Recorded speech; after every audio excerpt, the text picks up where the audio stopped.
I was literally seconds away from publishing a video talking about the Vancouver Canucks and the Young Stars Classic, but that's going to wait until tomorrow because today I wanted to put all my Canucks focus on this trade.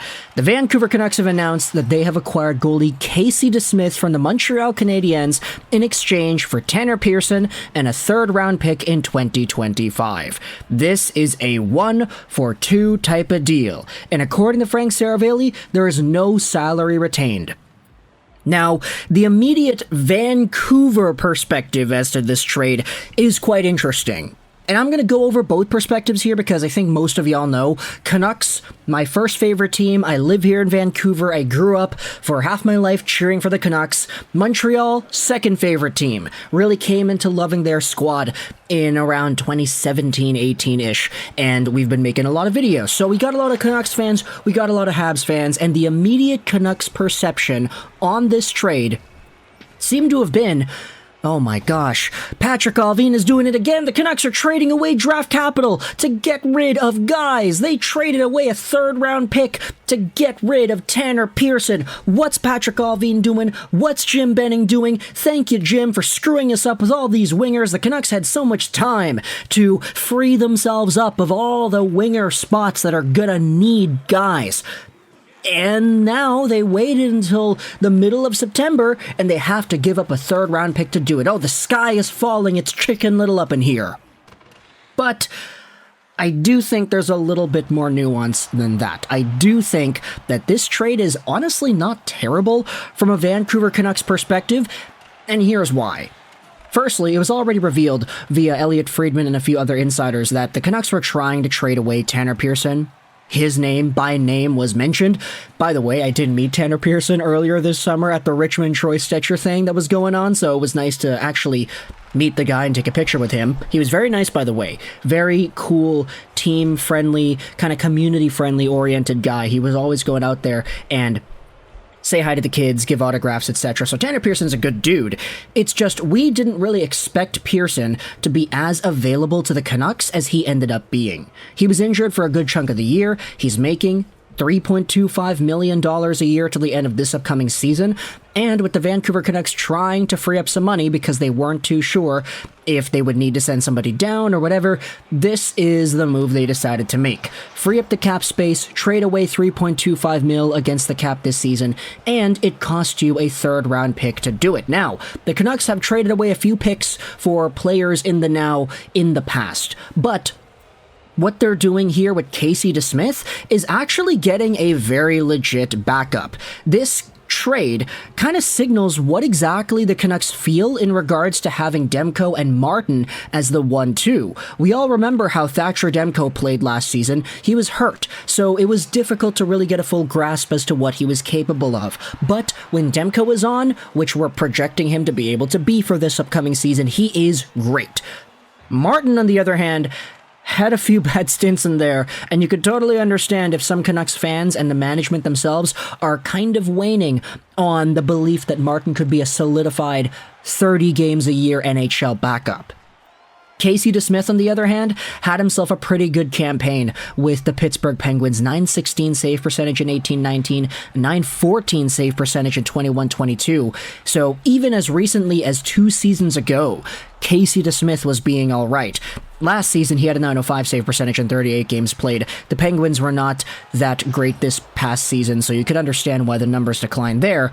But for Team USA, DeSmith had a .918 save percentage and a .195 goals against in 7 games played. He is a very legit NHL player whose spot in Montreal was not guaranteed. He was acquired in that 3-way Jeff Petrie, Erik Karlsson trade, and with Montembeault and Allen both on the Habs already, and with the Canadiens management themselves confirming to both Allen and Montembeault that they're going to stick around, Casey DeSmith was the odd man out. There were already some concerns about him and his family's security because his wife was pregnant. They were still back in Pittsburgh. There wasn't really too much going on that they knew about. They didn't know if Casey DeSmith would have needed to buy a home in Montreal or if he would have been traded elsewhere. But for now, the Canucks are getting some cap savings here, saving about $1 million or $2 million-ish, something like that. What is a actual dollar. Yeah, so Pearson's making 3.2 till the end of this upcoming season. Casey DeSmith 1.8 till the same time, the end of this upcoming season. So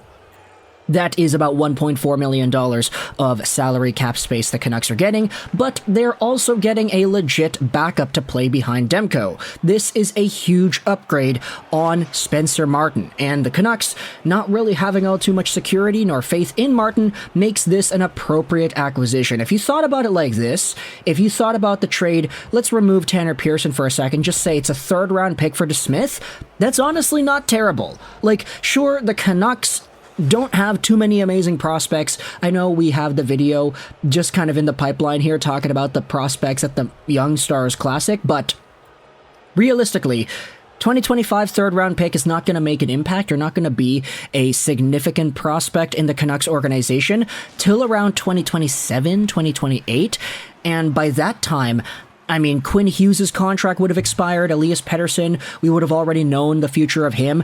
The Vancouver Canucks sacrificing the 2025 third that they own for a goaltender in the now who helps secure their position, that's, in my opinion, a very appropriate move. Add on the departure of Tanner Pearson, a guy who has recovered from injuries, who was already kind of a cap casualty at the moment with this team, and a guy who kind of needed a change of scenery. This makes sense, and this is a trade that I think a lot of Canucks fans, if you're just looking at it like, oh, the Canucks traded away more draft capital to get rid of Pearson. That sucks. This team is bad. I don't think you're really looking at the full picture here. As for Tanner Pearson, because I know we do have some Montreal fans on this channel, Pearson's a good, I say that very loosely, kind of player. He was not good with the team when he played last season, 5 points in 14 games played, but previously, he was pretty alright. 34 points, 68 games played, literally a half a point a game player in the last season he played where he had significant time. And then, of course, in the COVID shutdown year, he had 45 points in 69 games played. Pearson was really good with the Canucks when he was initially acquired back in 2018-19 in, what was it, the Eric Branson trade? Something like that? And he was a guy that was immediately slotted into the top 6. He had good chemistry with Bo Horvat, and him and Horvat together had a really good two-way presence to their game.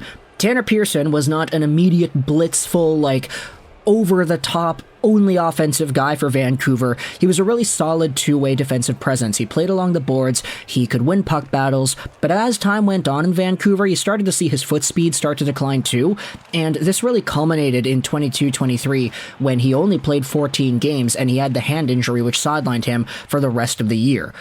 Quinn Hughes spoke out about how that injury was mishandled and how there were some really weird conspiracies going on with the status of the Canucks training staff and health, but either way, Tanner Pearson is apparently healthy now. He'll hopefully be able to get himself an NHL role once again. This is going to be kind of weird for a Montreal team that boasts a lot of wingers already. If you want to go to the Montreal Canadiens daily face-off page, we had talked about this a few days ago, I think, but here are the lines right now.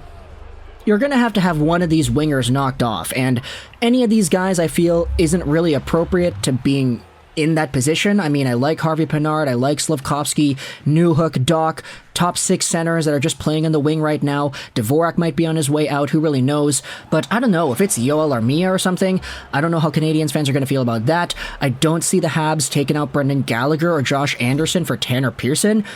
If, worst case scenario, Pearson just ends up on the Canadiens press box, then okay, that's fine.